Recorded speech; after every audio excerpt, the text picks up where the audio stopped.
Today is our final class day for the VI Youth Ensemble. And the VI Youth Ensemble is a group of young students that come from St. Thomas, St. John, and St. Croix district. And we audition them, and these are the best students in the public school system that's playing jazz. So we have 8 students all together performing, and they've been meeting every other weekend since last November, and this is the final class session. And the beauty about today is that we have some people from home. So we have the Ron Blake, we have Ruben Rogers, we have Kai Richardson, who just graduated, and we have Dion Parson. Plus we have Xavier Davis, who I feel is a local now because he's always here with Dion. So it's good that they can sit down and ask those intimate questions that you don't generally get to ask in a big workshop with a lot of your students, which you're probably intimidated or don't want to ask that particular question. And it's a time for them to just play with the greats of today and enjoy, and they can say, you know, I did that and I learned this today.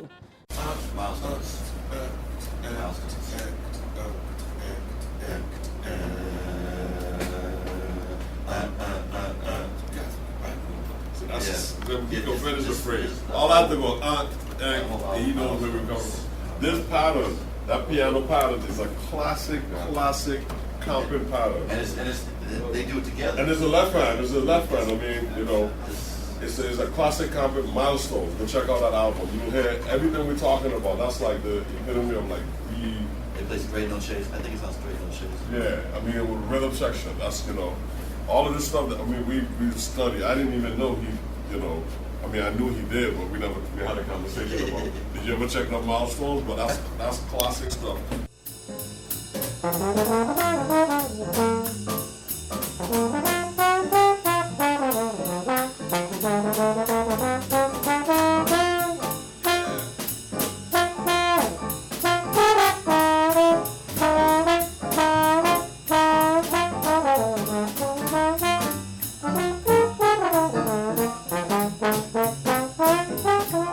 Mentoring through the Arts of Music was developed and designed to aid and assist our public school teachers, mainly high school and junior high school public school teachers. One of the things that's happening is that, you know, as a public school teacher, you have a short amount of time to teach, and you have to develop, you know, what is your concert band, your wind ensemble, your choir, your jazz ensemble, your marching band. You have a very short period of time to develop these ensembles throughout the year, and there's a lot of functions you're required to play for. One of the things that we do not offer in the public school system is private lessons. And that's something that doesn't really exist in our culture, private lessons. I mean, it's there, don't get me wrong, it's there, but it's not a major aspect for a student to go and take private lessons. There's a lot of private piano teachers because that's the only way you learn.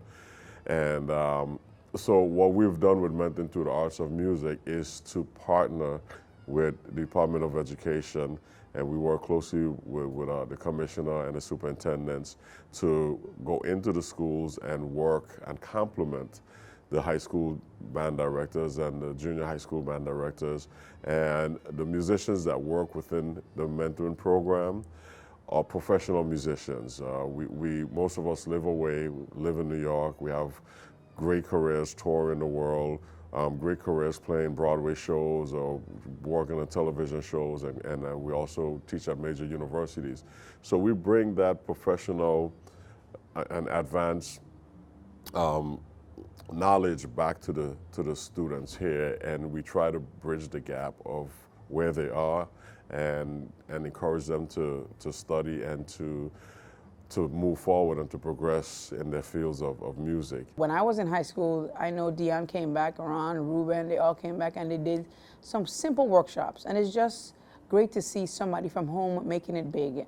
And now I think it's at a whole nother level because we have students, every year we have students that's of that high caliber, but there's always that 1 or 2 students that would exceed in music or in art or in dance. And through Mentoring Through the Arts, you get an intimate time to speak with that artist, to learn what they have done, to know that, okay, they put in those time doing those long tones, that time getting yelled at from their teacher or getting thrown out of the lesson because you didn't put in that extra time.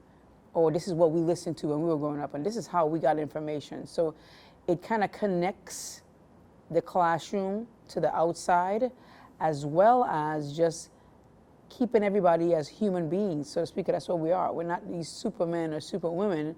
We put in the time too, and that's why we can appreciate the celebrity status of which they are at now, and just why we're looking up to them. But to know that they started where we started from, and maybe even with less information or resources. Now there's so much more. So the mentoring program has just connected the dots.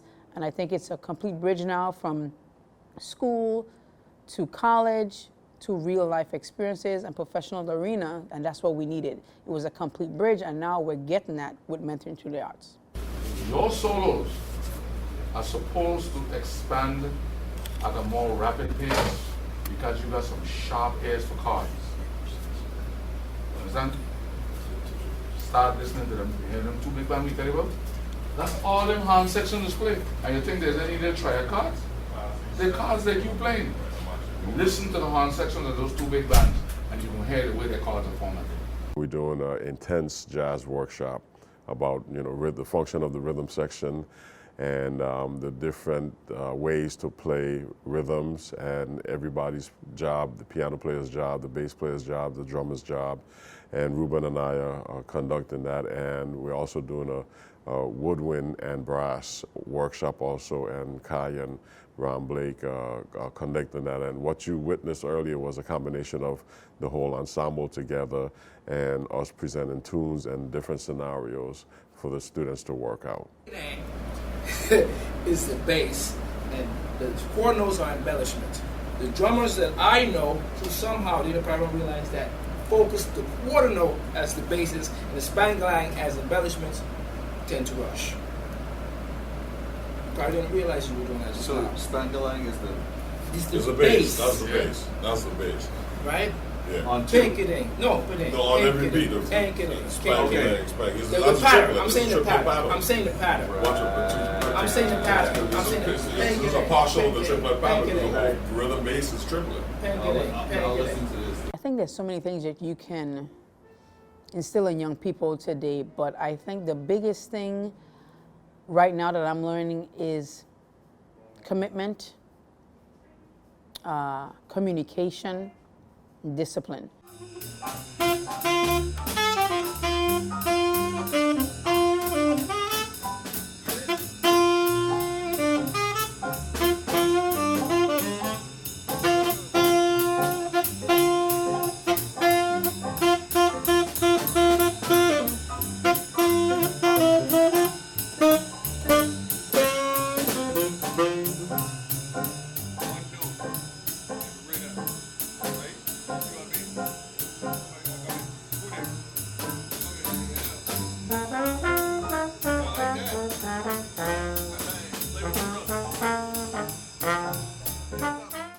Introducing the arts to young people is very important because it gives them understanding of being creative, it gives them understanding of our culture, and it gives them understanding of being able to be a professional musician, dancer, painter. A lot of people don't realize that graphic artists, in this day and age, with media the way it is and Hollywood the way it is and pictures and movies, there's a lot of work for graphic artists, billboards, magazines, and that graphic arts student may have started off in third grade just painting, any old thing or scribbling on something. And that's a form of arts that have been removed from the public schools, and we're really pushing to bring the arts back because they're viable careers in the arts. And not only that, to sustain our culture, it's very important for us to sustain our culture. We have a rich, vibrant culture here in the Virgin Islands, and having solid arts programs in our public schools and private schools ensures the survival and the sustainability of our rich culture. Beat 1 and beat 3, it's not leading anywhere. If you start on beat 4, then it's preparing us for beat 1. If you play on the end of 4, it's even more of a preparation. It's like 1, 2, 3, bam. This beat 4, right? 2, 3, bam. And we're anticipating 1. If we play on 1, we go 1, 2, 3, 4, bam, 2, 3, 4, bam. it's not, you can end on B1. So there's not any, no one's anticipating anything. But if you play on a 4 or on an and, it's preparing us for that next strong beat. And that's why this is so important. So in your soloing, in your comping, in your ride, that the bass, when you hear Ruben playing, he's throwing some of those ands in there, and that's what's giving us the forward momentum. It's not the beat one. Miles Davis said start everything on B4. If you want to make something hip, if you have a good idea on B1, it'll be a great idea on B4. You have to know to sit down and practice the long tones, sit down and practice this riff slowly, sit down and just listen to music and just appreciate it and see where the possibilities take you. In terms of dedication, it's within that itself in a discipline. You need to be dedicated to whatever you aspire to in life. If it's to be a doctor, a lawyer, an NBA player, NFL, it doesn't matter. You still have to commit and be dedicated to that at hand.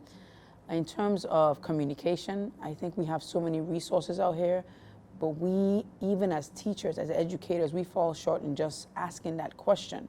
So the biggest thing is communication, because I may not know something, but you know what? This other teacher does know or know who knows, and they can get to it. And then therefore, use it to give much more knowledge to yourself and to others. So discipline, commitment, communication, dedication. That's what I say.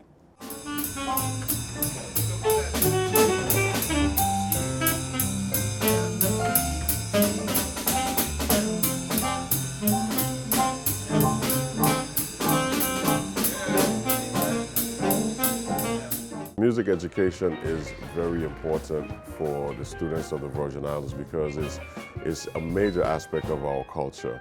We have a rich, vibrant culture, and a lot of it is based around music and dance, art and painting, and a lot of our students are I shouldn't say a lot of students, we have a lot of talented students and not a lot of students. We have a lot of talent here in the Virgin Islands, and I think it would only be rewarding for us as a culture and as educators to enrich these kids, these students' lives with as much music as possible.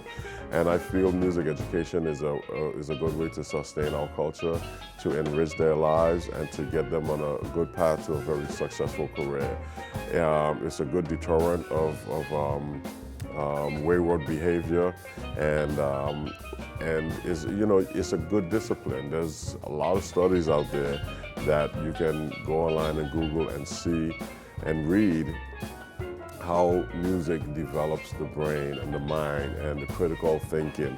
And I know it's a proven fact that a lot of corporations out here, when they're looking for people in specific jobs, they look at your background, whether you played sports or whether, you had hobbies or whether you played music, and music is one of those, whether you call it extracurricular activities, one of those things that a lot of corporate America or employers look for to see if their, future employees have these type of backgrounds, because it's a good discipline.